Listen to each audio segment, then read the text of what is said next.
Au nom du Père et du Fils et du Saint-Esprit, ainsi soit-il. Mes chers frères, la mort de notre cher et bien regretté Ania Méo donne une résonance toute particulière aux paroles de Saint Pierre dans l'épître de ce dimanche. Très cher, je vous exhorte, comme étrangers et voyageurs, à vous abstenir des désirs charnels qui font la guerre à l'âme. L'Épître aux Hébreux applique la même expression aux élus de l'Ancienne Alliance. Ils étaient tous, nous dit l'Épître, en quête d'une patrie céleste, en quête d'une ville dont Dieu est l'architecte et le constructeur et qu'il leur avait promise. Confiants en la promesse divine, ils ont mené une vie de pèlerins et confessé qu'ils étaient étrangers et voyageurs sur la terre. Comment une telle chose est-elle possible?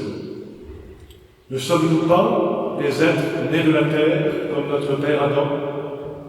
Ne sentons-nous pas profondément que ce monde est le nôtre, qu'il a été fait pour nous, au point que devoir le quitter nous déchire?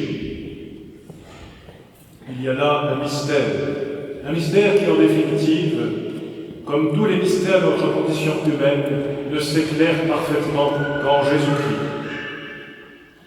Je vais donc méditer avec vous, dans un premier temps, sur l'un des sentiments les plus profonds du Sacré-Cœur de Jésus, la nostalgie de son Père, le désir d'aller à lui. Nous verrons ensuite comment cette nostalgie doit devenir la nôtre, et comment nous pouvons l'alimenter. Nous connaissons tous, ou du moins nous devrions tous connaître, et faire connaître à nos enfants l'histoire d'Ulysse. Il était prisonnier de l'île de Calypso. La déesse aurait voulu en faire son époux et elle lui promettait l'immortalité. Mais le cœur et l'esprit d'Ulysse étaient bien loin de là. Ils étaient dans l'île d'Ithaque, sa patrie, auprès de sa femme et de son fils. Et c'est pourquoi il passait ses journées, nous dit le poète, assis sur le rivage, et sur la mer à la sable, il fixait ses regards en répandant des pleurs. Eh bien, mes frères, cette poignante nostalgie d'Ulysse n'est absolument rien comparée à celle qui a habité le cœur de Jésus-Christ depuis le premier moment de sa vie terrestre jusqu'à sa mort sur la croix. Car ce monde n'a jamais été sa vraie patrie. Sa patrie, c'est le ciel, c'est le sein du Père, de qui il procède l'éternité. Oh, comme il aspirait, de toutes les fibres de son Sacré-Cœur, à retourner au Père qu'il avait envoyé dans ce monde, à rentrer dans son sein, avec toute sa nature humaine, corps et âme, pour s'y reposer à jamais. Nous venons d'entendre ce qu'il disait à ses disciples pendant la dernière scène. Maintenant je m'en vais à celui qui m'a envoyé. Et un peu plus loin, il dit encore plus clairement, je suis sorti d'auprès du Père et venu dans le monde. À présent, je quitte le monde et je vais vers le Père. Essayons de comprendre un peu à quel point notre Seigneur pouvait se sentir en exil sur la terre. Selon sa divinité, en tant que Fils de Dieu et Verbe de Dieu, il est toujours dans le sein du Père. Il ne l'a jamais quitté. Mais, selon son humanité, par son corps mortel, comme le nôtre, par son âme capable de souffrir et combien, par toutes ces misères humaines qu'il a assumées pour l'amour de nous, il est terriblement éloigné du Père. Et d'autant plus, et cela lui seul l'a éprouvé, d'autant plus qu'il sent constamment peser sur lui le poids épouvantable de nos péchés, de tous les péchés des hommes, car devant son Père, il s'est porté caution pour nous. Il s'est engagé à réparer toutes nos fautes au prix de sa vie. Voyez, après cela, si Jésus n'est pas en exil sur cette terre, infiniment plus en exil que ne l'étaient les Juifs à Babylone. Au bord des fleuves de Babylone, nous étions assis et nous pleurions en nous souvenant de Sion, dit le psaume 137. Cette nostalgie de Sion, la cité sainte des Juifs, elle n'était qu'une ombre, un lointain écho de l'ardent désir du ciel qui devait un jour habiter le cœur du Fils de Dieu fait homme. Et maintenant donc, cette divine nostalgie doit passer dans nos cœurs. Car depuis le baptême, nous sommes devenus par grâce ce que Jésus est par nature. Nous sommes réellement enfants de Dieu. Nous avons vraiment reçu l'Esprit du Fils. Son héritage est notre héritage. Sa patrie est notre patrie. Pour nous, disait saint Paul, notre cité dans les cieux. Et saint Ignace d'Antioche, écrivant aux chrétiens de Rome, pour les supplier de ne pas empêcher son martyre, il leur disait « Mon désir terrestre a été crucifié. Il n'y a plus en moi de feu pour aimer la matière, mais j'entends en moi comme une eau vive qui murmure « Viens vers le Père ».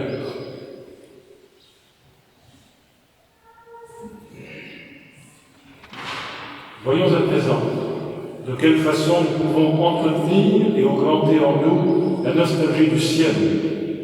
Je vous donne 3 conseils.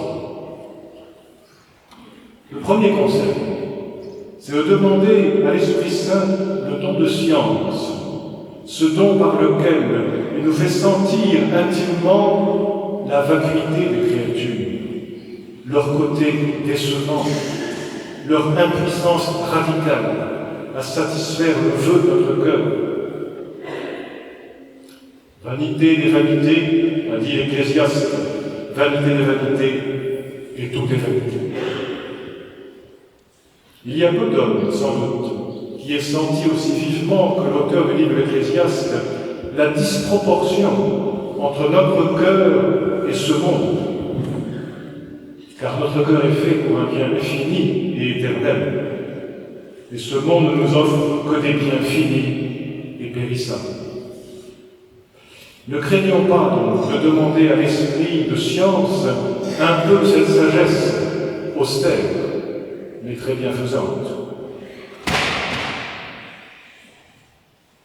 Le deuxième conseil que je vous donne, c'est de vous habituer à faire preuve d'intelligence. Il n'est jamais trop tard.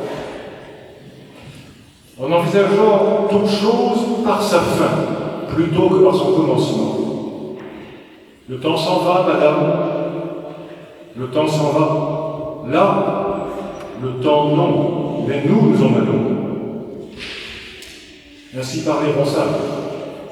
Et les deux sont vrais, en fait. Le temps s'en va, et nous en allons. La roue du temps tourne, elle tourne, et rien ne peut l'arrêter. Et c'est bien ainsi. Il faut qu'elle tourne. Il faut que le monde présent aille vers sa fin, et nous avec lui, pour qu'advienne le monde nouveau, le monde que Dieu nous a promis. Demandons-nous donc, avant de faire une chose nouvelle, non pas ai-je envie de la faire maintenant, mais plutôt dans 10 minutes, dans 1 heure, à la fin de cette journée, voudrais-je avoir fait cette chose? Serais-je content quand elle sera passée? Ce qui juge sûrement la bonté d'une chose, c'est sa fin et non pas son commencement. Que l'esprit d'intelligence nous donne de tout envisager à la lumière de la fin. Le troisième conseil que je vous donne, c'est de désirer et de demander souvent à Jésus, dans vos communions, vos oraisons, vos chapelets, en lisant la Bible, de rendre votre cœur semblable au sien, de mettre en vous un peu de la nostalgie qui a sans cesse habité son sacré cœur. Voilà bien l'œuvre du don de sagesse. Vouloir ressembler à Jésus en tout, c'est la suprême sagesse.